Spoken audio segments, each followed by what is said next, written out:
How was the holiday? We can pick up from the last episode where y'all talked about some reservations about going into the holiday and introducing um, your other partner, Nisha, to Melissa's family. How was it? Yeah. How did it feel? Um, I think overall, for me, overall, it went well. Yeah, I think it went good. Glad to be on this end of it now. Although, although only about half or less, actually less than half of my family showed up that day. So we still have, some more of that to look forward to, or more of the family to meet Nisha. Mhm. Like an integration, it sounds like is Yeah. happening. Hmm. So we got more of that coming. Yeah, so we had More to do family more of stuff. that. Yeah, more family meeting her soon. Don't know when. But overall it went well. Definitely a lot of learning experience. So that was good. Yeah, my family was supportive overall. There was few people that I think took it harder than I Mm. guess knew would happen. But even still, nobody was like disrespectful or rude. Nobody like outcasted us. And Yeah. we did have a couple of people who who said that they, were going to not show up just because they were like I don't know, figuring out where how they all felt about it and what it meant for them and all that good stuff, which was fine. But I'm glad that, we all talked about it ahead of time. I literally called every single auntie and uncle prior to Thanksgiving Wow. and my grandparents. Well, my grandparents already, well, my grandmother, yeah. And to just give them, just let them know, just give them a heads up. Like this is because some of them didn't even know, Wayne had a girlfriend. Some of them, I think almost everybody didn't know that they were expecting a baby. And so yeah, it was quite the experience. Yeah. And it was again, overall positive. I think the biggest thing was like people were just concerned, for me, for the family, for everybody, and just making sure that everybody is okay. I mean, and everybody had their own unique ways of expressing that, of course. Not Hmm. not to make it all pretty and sugar-coated, but yeah, people had their own unique ways of expressing that and asking questions and, giving their thoughts and stuff. But I know me personally, I was able to receive it all as like their concern, it also challenges their whole world viewpoint and, viewpoints on relationships and marriage and family and extended families and things like that. So tradition and, all of that. Yeah. Um, I'll let Wayne. So, Yeah, what was it like for you, Wayne? Because I remember last time you saying that you had some, like, the family judging you, right? Or Hmm. kind of like fears around like how they see you as the husband, Melissa's husband, and like, so what was it like for you? So for me, it's so much other things that came up for me. It made me just kind of again, I don't know. I think I started what I'm able to do now is when I encounter things like this, I'm able to pull out and just look at the bigger picture of society. Like why are these things such an issue, right? And because like it wouldn't because if you look at the situation, you would think that yeah, why does someone else's relationship bother other people so much? It Yeah. makes no sense. Like, oh, I'm offended that you're in whatever type of relationship you're in, or I'm offended with whoever you're dating, and I feel like if as long as it's not abusive and as far as physical or mental or emotional, like, and the person is happy, like why would you, if we say we love people, why would we not be happy for those people who are choosing their way of loving, right? Or being.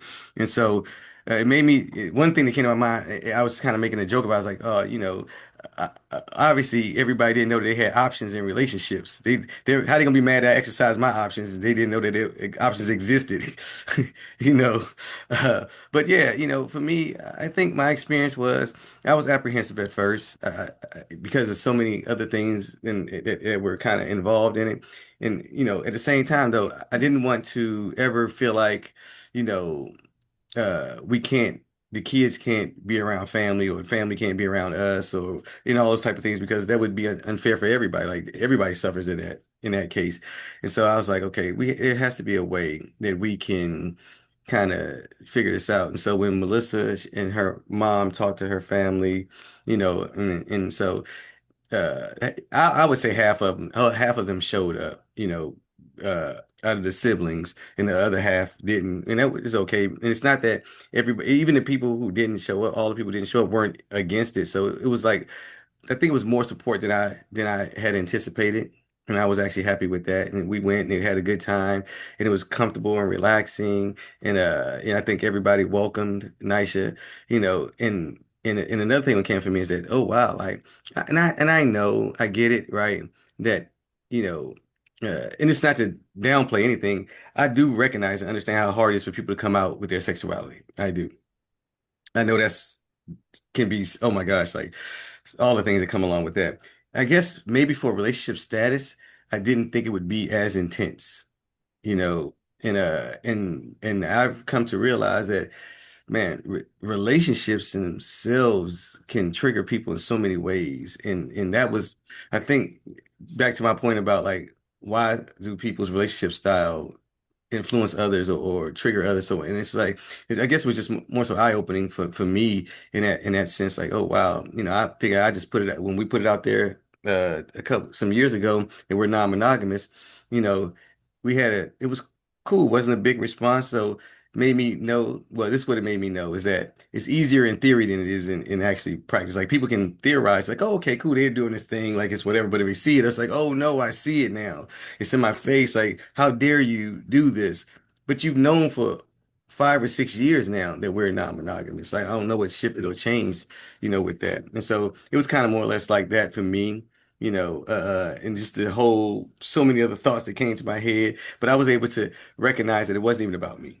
Ultimately, it wasn't about me, had nothing to Good. do with Yeah. me. Like, I'm not a bad person or I'm not Yeah. any of those things. So, and when I was able to do that, I was like, I'm okay.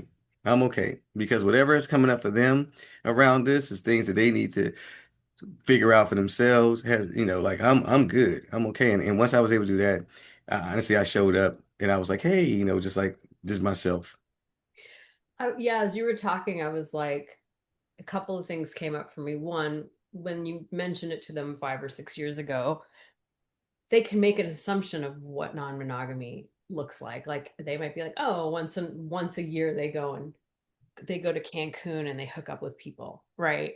Like Exactly. they can make this assumption around what non-monogamy means, and they probably just are like, oh, he gets a hall pass once a year, or they go play together, right? Like polyamory is a completely different beast than monogamish, right? Like we're talking kind of two ends of the spectrum when it comes to non-monogamy.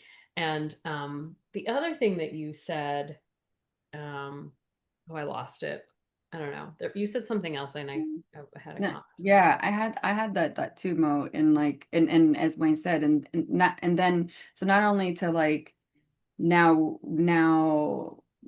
maybe have a different understanding or I don't or what do you call it, example or idea of what our non-monogamy is, right? So more than just like you said, just hooking up here and there or whatever, like our own, whatnot. Now, but then also to see it now to to be somewhat I don't want to say involved, but you know what I'm saying? Like now as some of my family said, like now we're bringing it to the family or now you know what I'm saying, and now it's in front of them. It's no longer this like discrete private thing, our private life or our private sex life as they might think is, now it's like Yeah. every day in their face and whatnot, and that I know is a thing too. The other thing is that, and I'm not saying this specific to my family, although it definitely is, inclusive of them. But just in general, when you had mentioned like, oh, as long as, it's not abusive or it's not all these things, I mean, but the reality, is that a lot of times it is like what we do see in our families, it has been from abuse or from, Like unethical polyamorous practices and sex or yeah. yeah, and things like that. Like, especially women, like, women kind of putting up with things and whatnot. And so as hard as it was to, have these conversations with my family and, and like try to not be super defensive or whatnot. Like I get that part, too. Like they don't have, we are the only example of something outside of like something not, not ethical or abusive or things like that happening. Like there is no other version of this Yeah. in my family, at least. And so,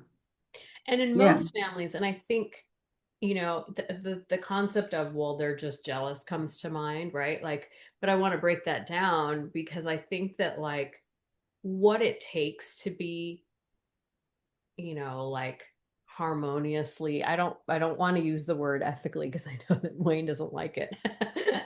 But like I know that a lot of people are pushing back on the word yeah, ethically non-monogamous, but harmoniously non-monogamous, right? In order to be harmoniously non-monogamous or have honest non-monogamy takes an inordinate amount of work on the couple that's opening up, right? Like in terms of um communication. Let's take communication first off. Like the level of communication most people are having in their relationship, it does not include the ability to share what's really truly happening for them. Like, I'm attracted to this other person. I think this person is cute.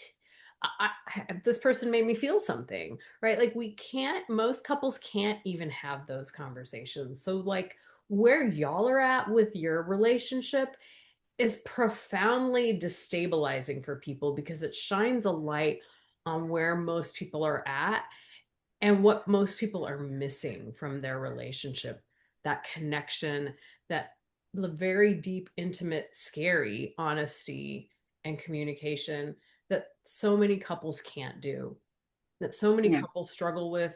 Just as relationship coaches and therapists, we know that they come into our office without even talking about yeah, non-monogamy. So, yeah, so I think it really shines a light on that, like that weight of relationship where you're in a relationship with someone that's supposed to be your lifelong partner. You can't share these very like intimate details about yourself with them. And I'm just assuming that you two can, but like even like for us it's a journey, right? Yeah. Even for us to dismantle some of those, like telling our primary partners that, oh, I think I like this person, or oh, sex with this person was really amazing. Like those things are off the table in most like not most monogamous relationships. Yeah. And, and this is not to single out Melissa's family because my family's the same. And actually, majority of families that I know kind of fit this model that I'm about to, kind of fit within this space I'm about to speak about. Like, the truth is, you can go to most people's family reunions or special holiday gatherings, and every couple years, partners have switched out several times. Like no one, for the most part, hardly anybody's, maybe one or two people in the family have a long-term relationship. Everybody else is kind of in and out of their relationships, in within my family, I can say this, and somewhat in Melissa's family, like me and Melissa, the longest standing relationship of Mm. almost 23 years now, and so, I think that says a lot, and for me, so it kind of like makes me think like we why aren't we the example of a stable relationship, Right, why right. aren't we the ideal or the thing to work towards in B, Yeah. and so yeah, so for that it's kind of I guess and again, looking at society, that's what the part it's not even Melissa's family, it's the society in itself just frustrates me in that manner because it's like, man, we push monogamy so much, but it's more serial monogamy than anything, because even though these relationships aren't lasting, you're still supposed to find one person, and every person you find is your one, right? Every person you find is your long-term, forever relationship lasting. Every time someone gets into a For the monogamous next relationship, 3 years until right. you're in Yeah, mid. until y'all break up and it's no Yeah. longer working, and Right. because again, and then I hear the thing about, and sorry to jump on pivot, and I'm gonna come back because I even hear the thing about, oh, people don't want to commit. This is a hell of a commitment. Like this is a 20, we've committed for 23 years at this point now, and we haven't gone anywhere. And so that's pretty committal to me, like I don't see other. Committed as it gets, right? Right. I don't see many other committed relationships to that extent, and so it's not that we have a problem committing or anything there. It's more so that we're uh, uh, what I recognize, especially learning from Melissa, we're choosing our autonomy. We're choosing, uh, to be honest with our partners around our desires and fantasies and things like if we're tired within a relationship, like right now I'm just like I'm feeling stuck in our relationship. I don't want to leave the relationship. At the same time, I feel like there's something else that I need to be doing right now, and it We're made it going with we're allowing the natural flow of And our that's even relationship. that is a hard conversation to have, that like I'm feeling stuck in our relationship right now. I don't know what I need. It might not even be about another person or needing something, from someone else. It could be around your career, it could be around the place that you live, right? Like those all of those conversations are a lot of people aren't having them, right? And so learning to have those conversations is, I mean, it's the first step if you're going to open up also, right? As Mhm. coaches and counselors, we know that at least that's what I teach, right? The first things first. If you're going to open up, you're going to have to learn how to have these conversations with each other. I think I mean, that and what you said earlier, Mo, I feel like those are the reasons why somebody like us, why we, not want to say can't, but why it's harder for us to be, like you said, the example or a model, a positive model, because it brings up hard things. You know what I'm saying? Like for all the reasons that Mo said, like it feels counter. It doesn't feel good, Mhm. at least initially, because it does bring up and I think it's spotlighting all around, like even back on us, there's something that I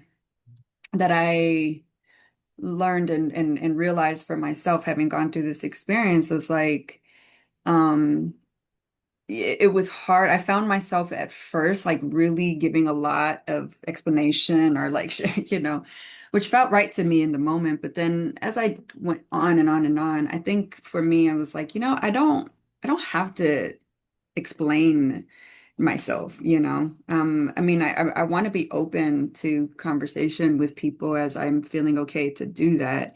But I think at first I was feeling a little obligated. I was feeling a little bit like I had to defend or explain it all or give all of the details. And I realized like we have been together for 23 years. There's no possible way that I can give it all And to if they them. want to know about a non-monogamy, they can read multiple. Right. There's so much Yeah. And not even information. and that was the thing, Mo, not even about non-monogamy. Because really, and I even told one of my aunties this, I was like, listen, I'm happy to one day, not, it's not gonna happen today. I'm happy to one day like like let's grab some tea together, let's, have a drink or something together, whatever. Let's chat it up as auntie and niece about relationships, in general, overall, because I found myself like wanting to, like, okay, but give all the nuances of the things because it's like a trick question. It's like people ask, and you're okay with this? And are you happy? Are you guys okay? And all it's just like such a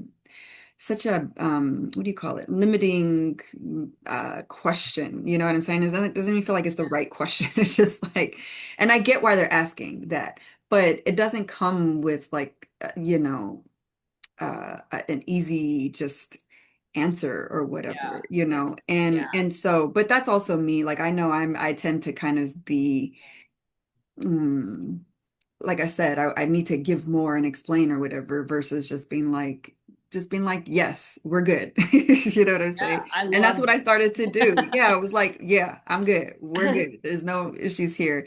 Yeah. And Well, but people because are the coming reality from. is that there are nuances to relationships. There's so much, like there's, you know what I'm saying? Like, because I also, I think what I was trying to prevent to do is, this is just me again. Me and Kelly have this thing because we're always the ones who are trying to balance things out in here. But it's like I also Yeah. don't want to I wasn't wanting to paint this picture that like, oh, we're just all good over here and happy and there's like no problems and no issues here because I don't want to give off that deception either. And Yeah. because I think, again, that's what sometimes monogamy can have us do. And so, but at the same time, like that moment, you know, preparing us for the holidays wasn't the moment to have all of the conversation. And it's not even a conversation, one conversation to have. It's more like, hey, if you truly genuinely want to talk about the depths of relationship, like I'm happy to do that over time through our own relationship, you know what I'm saying? As uncle and niece, as auntie and niece, as father, daughter, mom, things like that.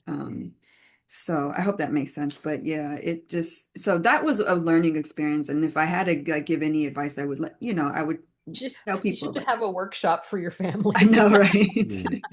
Here's I would how our non-monogamy looks. Yeah, I would tell people like don't feel pressured to have to give it all to your family, and explain yourself and defend Yeah, glad yourself you and all came to that.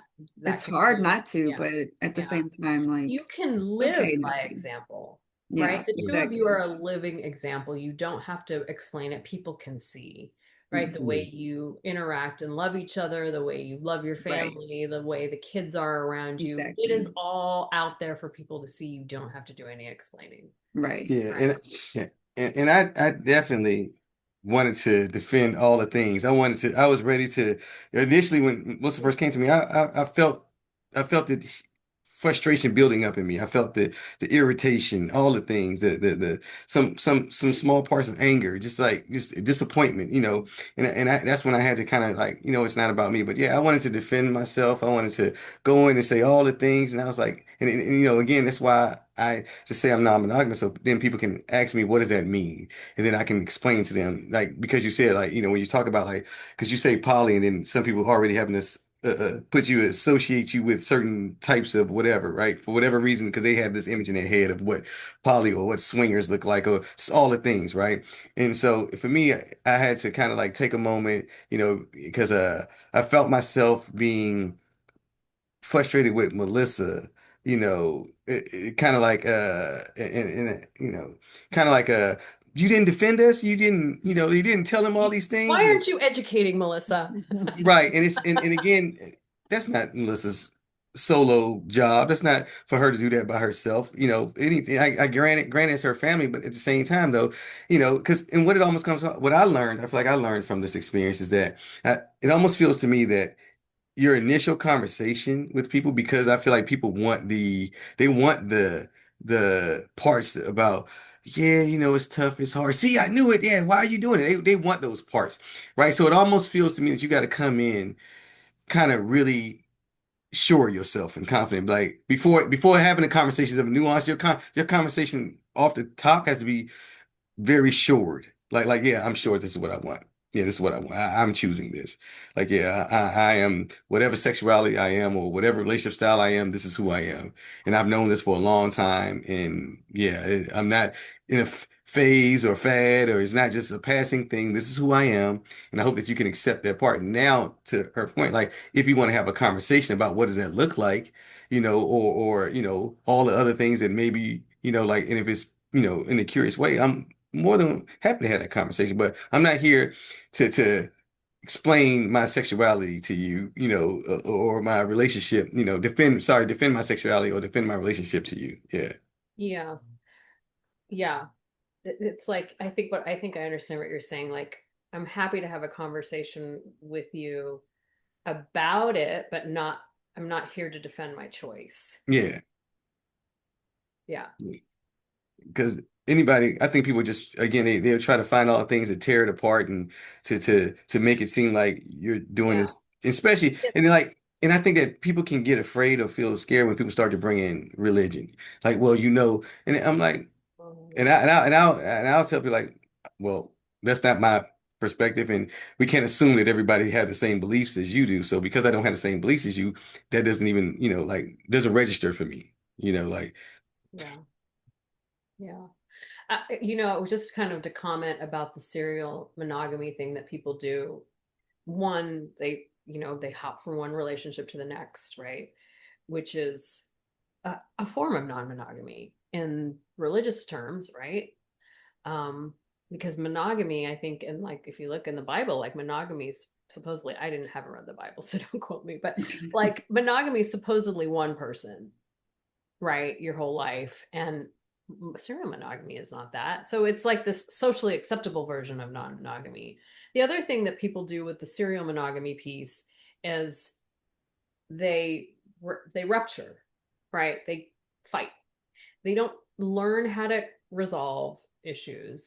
They don't communicate what's really happening. They just bounce, right? They just bail. And um, so no one's accountable. And then they're repeating the same patterns over and over in the new relationship they get into, you know. Yeah. So nor am I a Bible Expert, expert, enthusiast. right? Right, yeah. But at the same time, I think that people forget that people in the Bible had many wives. Like I wrote a whole paper on it, and it's several people in the Bible who had, who were in multiple relationships. And I was like, man, like, are we going to just like not acknowledge that was existent in the book we're referencing right now, or so are we going to omit those parts? Like again, it's nuanced, right? It's nuanced. There's so many parts of this. Like, we're judging something based off of what we have a thought about, or idea about. And to your point, we don't have the educational information about it because we haven't learned about it. We haven't researched it. We haven't, we don't know anybody who, for the most part, if someone, a lot of people live in secrecy. So you could be your next door neighbor, your best friend, or one of your siblings could be in these type of relationships, and you would never know because they're forced to live in secrecy, you know. And so again, it's nuanced, and I think that again, just like with anything, trying to educate yourself around something and learn about it takes away the scary parts of it. It makes it more acceptable or palatable. It's like, oh Yeah. wow, that's not what I thought it was. It's not. It Yeah. actually has a lot of love involved, and like it's a community, like. Like how can a community be a bad thing when it's all around positivity and working towards a common goal, for all the people involved, And when you Yeah. brought up kids, I even thought about that. I was like, man, like to your point, like, yeah, our kids are all excelling in all the areas they're in. No one is, Yeah. and I think that is a direct reflection of just a loving home, coming up in a loving home, caring Yeah. home, nurturing home. We're all here. It's all like we're all on board to help each other out. And, all examples of, I told somebody the other day, I said, man, I feel like I'm putting great humans into the world. Like, Yeah. I have a whole team of humans that I'm ushering into the world to You to are. to to expand this loving idea and way of being in this and able to hold space and care for others, who are because again we're all existing in this human experience, so yeah. Yeah, for sure. Yeah, you both of you are putting great humans out to the world. Oh, without her, shit, yeah. Oh my gosh, like yeah, she is the anchor in all of this for sure. Yeah. Yeah. Yeah. What else did I learn? I learned, I mean, you mentioned something about people's initial reactions. I learned that too, of like, not to take, yeah, like that people's initial reactions aren't their final reactions, so Right. not to, kind of take that what am I trying to say? I can't think of what I'm trying to say. But yeah, that they can change, and that can be just their initial reaction. I Um, like that. That's Yeah. a good reminder too. Yeah, Mhm. like they're and a lot of times they're like, well, doesn't it feel this or don't how like those questioning your choice questions can actually like stem from them just trying to understand, Mhm. you know, and obviously, I echo the sort of like sentiment that it's neither of your job to educate or you don't owe your family members or anyone for that matter, anything. You don't have to talk about it. But if we take ourselves out of it and we look at it from their perspective, like that, it always comes back to that for me because so many people are out to lunch around the reality of their relationship, whether it's monogamous or non-monogamous. They're all living delusions in this delusional reality that their partner is never going to cheat on them, that they're, or that they're happy even. And um, happiness is something that we cultivate, and you can choose happiness in monogamy 100%, but it requires work and it requires you to take that delusion rose colored glass off. The glasses off, right? Like I was married to someone whose mother used to say, don't I don't ever I can't I'm gonna screw it up, but like I don't ever say what people are gonna do with their ass. Right.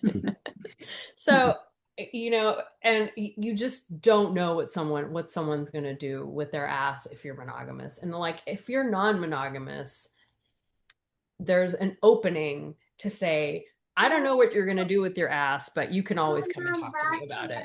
Yeah, yeah. You just made me think about something. I always hear people say, I couldn't do multiple relationships. I couldn't do non-monogamy. It seems super complicated. It feels like it's just a lot going on, and I couldn't do that. It's just too much. And as you were talking, and I thought about monogamy, I was like, wow, like I I couldn't do monogamy. Yeah. I couldn't not I just couldn't feel comfortable with not sharing all the parts of me, my desires, my wants. I couldn't, it wouldn't feel good to me to not be able to speak about, ask about these questions or bring up things that feel hard because, because we're not supposed to have those thoughts. We're not supposed to, that would feel really restricting to me. And I'm not saying that all monogamous relationships are like that. It's the ones that I've been in and the ones that I see my friends in that like Well, there's a default, yeah, right? An yeah, easy default because you don't have to talk about those yeah, things, yeah, right? Like, so you're like, well, I don't have to talk about it. So why put myself in an yeah, uncomfortable yeah, position? yeah. And the truth of the matter is, and this isn't to throw anybody under the bus. I have a lot of male friends who are not ethical in their relationships and their marriages, and I know a lot of them, and so that in itself, lets me know that obviously there's something that they're not getting or receiving, but they can't have that conversation, you know, Yep. and that would again feel really hard for me to not be able to have that Yeah, conversation. for sure. Makes me think about our good old conversation about fear. How it always comes around to that. Um, I mean, because like even like what you just said, Wayne, of like I can do monogamy, right? Imagine like being monogamous and then hearing that. Like it's almost the same, a similar like dynamic happening or thing, like thing happening on the other end or whatever. It's like even with us, even being non-monogamous, because the world isn't predominantly monogamous, and we're kind of like the outcast doing something different. Whether you're on the side of monogamy and non-monogamy, like spotlighting your monogamy, and whether or you're on the side of non-monogamy and you're outcasted and you feel like you have to defend yourself or whatever the case, like, it's just all around spotlighting. It's Yeah, everybody's, fears, everybody's, it brings up shame, it brings up, to all of our own insecurities and things like that and questions and yeah, whatnot. So I don't know. yeah, That's just kind of how I see it. Like in the same way, we also, you know, yeah. sorry, in the same way that we get a little bit defensive or we are like, hey, I mean, the same thing is happening on the other end. Like we're all kind of just like, ah, we don't want to be wrong and we don't want to, fuck up. And we don't want to lose things and we don't want to be like, yeah, all these things. So, Mm. And I say to that, newsflash world, things are shifting and changing, and we got to be, and we have to start to recognize that that shift and change is happening, regardless if we want it to happen or not. They did a survey. Well, first of all, the Pope just put out a 40-page document talking about how polyamorous relationships are ruining a lot of things in the West and all this type of. So for that paper to be created, it must be a thing that is starting to grow, right? Starting to be recognized. They just did a survey of 7,000 people, I think in my below my son's generation, below your generation. They asked them about how do they feel about open relationships, and 60% agreed that they would be okay with open relationships. So again, the shift is happening, and I just found out status, and this is often, but only 10 to 15% of the world now is made up of white people. Like again, like, these are things that people don't know. Like these things are happening. They're shifting and changing, and are we okay with this change? And what does the change look like for us? Like things are like they're not stopping. So Things are happening, so get on board or you're gonna just be a flustered in the wind. yeah, you're gonna continue to be frustrated. You're gonna continue to be disappointed and upset because you're gonna start to see these things out in public. You're gonna start to see people walking around. You're gonna start to see them on your television, on your social media. It's not like it's not already there because it is. And this has already been happening for years now. Like it's like, okay, so if it's happening, let me learn about it. Same way when gay marriage is passed, right? People start to have to shift their way of thinking and being around it, and had to start to inform themselves. It's the same thing. Just, I would tell people just to get informed, understand what it is, what it looks like. It's not this thing with you. It's not this cultish, thing that you've seen back forever ago. It's so different, not to say those things don't exist, but again, there's bad everywhere, right? And so I just think that just educating ourselves around what these things are could be so helpful for everybody. Yeah. Well, more and more people are waking up to how we have been oppressed, right? How capitalism has oppressed us, how the patriarchy has oppressed us, and monogamy is part of that oppression, right? And people are just starting to wake up to it. Like it's going to just become more and more as people start to question the 9 to 5. People are questioning all of the things that the three of us grew up with that was just normal, right? Like we were expected to get a 9 to 5. We're expected to get married to someone of the opposite sex and stay married to them forever while we stay at the same job forever, right? Those were things that we were all raised with, and no one believes any of that anymore, right? And the people that do are, naturally older than us, your aunts and uncles, Melissa, um, and that's because they had to follow rules and they didn't question them, not in the way that our generation did, and certainly not in the way that generations after us, like your kids, are going to do. And we're seeing such a movement towards people really just being like, I'm not working a 9 to 5 job. People are influencers now. Like people can build their own businesses on social media at 16 and 17, right? Like the world is changing. So if you don't have to have a 9 to 5 job anymore, why the heck would you be in a monogamous relationship? Yeah. I wish that, and this is probably the person who, oh my God, I wish that Melissa's family knew that side of her. Melissa questions everything. She's like, her pushback, whenever I have something, her pushback is, but why do I have to do it? Why is it like that? Why do I have to do it like that? Like, yeah, why does that, is what makes it like that? It used to be frustrating to me. I'm like, because it just is, but it's not. The truth is, why does it have to be like that? Why is it like that? And that's her. That was, oh my God, she was the best at that. Every time I remember feeling myself get frustrated. But I was like, you know what? She's absolutely right. Yeah, I am trying to maintain the system. I am trying to uphold the culture or You're the way of complicit being. in your own oppression, Wayne. And your wife is over here like, why are we doing this? She has been the biggest proponent of that in our relationship. Like oh my God, and I love it because it's helped move us so much. And I don't think her family knows that side of Melissa, that rebellious side of Melissa, that pushback side of Melissa, the side of Melissa that, wants to be different, not that They she know is now. right. It's not that, and it's not that Melissa's trying to be different. It's not like she's like, I want to go against the grain of going. It's just that this is not, I am not this norm. I am not the same. I'm That is not not going to who play I am. along. I'm not going Yeah. to play along with something that doesn't feel right. Yeah. Yeah. Yeah. Yeah, that is one thing that definitely came out of this is I talked to this with one of my cousins, talk about this with one of my cousins was that like also, it's interesting how you can be like a grown ass adult in person and in families like it's still hard for them to see you as like an adult. They still see you. Mm, I mean, I know it's a thing. Like even me, like I go back sometimes and I feel, like my younger self. We kind of revert back. I don't yeah. think it's always something that our family does to us. I think it's just kind of, The the patterns. patterns. Yeah. And Yeah. if they haven't grown with you or updated, it can happen.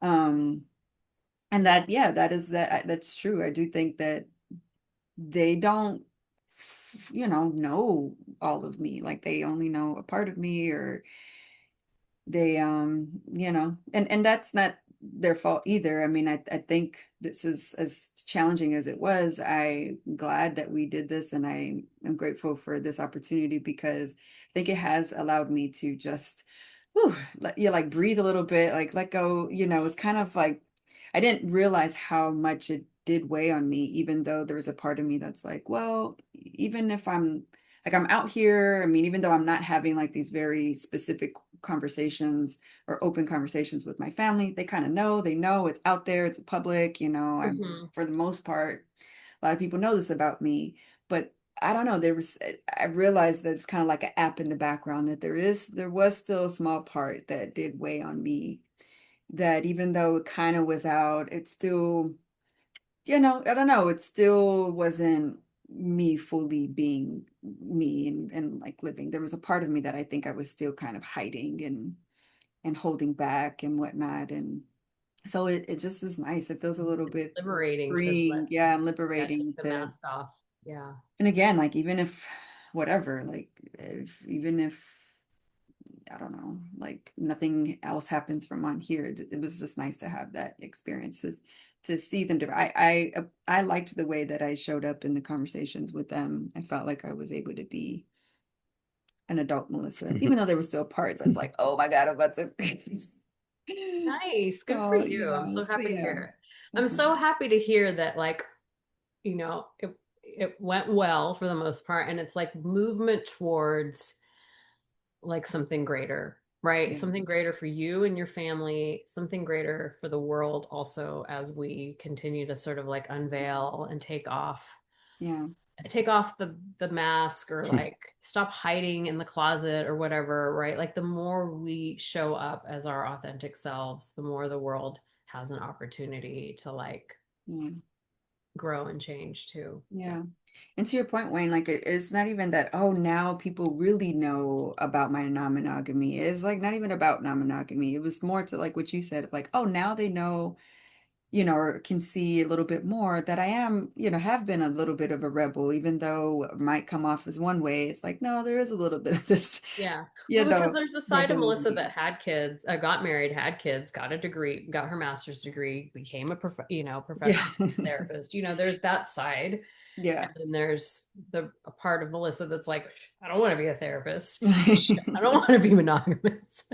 Right. So it's That, nice to let your yeah. family see that side. And that I think it was nice also, equally that there were people who were rooting for us and there are people who, I don't know, were just expressing their own like open-mindedness and their, and it kind of spotlighted and brought that out too, people in the family who were like, yeah, I totally get this or, seeing the, yeah, all of the possibilities and openness of relationships and things like that. So that was really nice too. Yeah. Yeah, you know, last night I went out with so my ex-wife flew into town and I picked her up from the airport and we went out to dinner with my oldest son, her and I son together. And we were just talking about relationships and just you know, and she was asking questions about me and Melissa and she was asking questions about Nisha and I thought it was pretty cool because the way she was asking was just very curious. It wasn't, in a way that Judgmental. judgmental. And Yeah. it just felt really good to have a very open, honest conversation with her, especially after we had spent 8 years together, in our relationship, and I wasn't, you know, very ethical at all within that, relationship. And so, just for us to be able to have the conversation in a way we can have it and talk about how we were back then, we just can admit that we were young and just not knowing the things and not understanding fully what we were kind of embarking on at that time. It felt really good. And it felt good to know that it wasn't a problem that, like, hey, I can go have dinner with my ex-wife and it's okay. There's no problem. There's no issue. Like she can come in town. I can go pick her up from the airport. There's no problem, no issue. You Mhm. know, I can take her back to the airport. It's just all the things the freedoms that I have to still engage in a relationship that is a great person in my life and was and still is to this day, and I just think that's awesome that I have room in my relationship to still be able to have that, in those relationships. And same with her, she's still able to have relationships that she's had in the past with exes or whatever, and and I look at it like man, if we're choosing these people and we say they're great people and we're moving and you trust me, like not why not trust my ability to have a friendship or relationship with these people who are still a part of Mhm. my life, or I want them part of my life, just not in the way that it used to be, and I guess yeah, I always look at like what is the problem then, unless there's something else going on that we don't, but then we can talk about that. So it's still there, we're still good, like yeah, so yeah. Yeah. Awesome. Well, thank you so much. Thanks for sharing all that today. Yeah. You're welcome. All right, till next time. Till next time. Oh, I know. Yeah.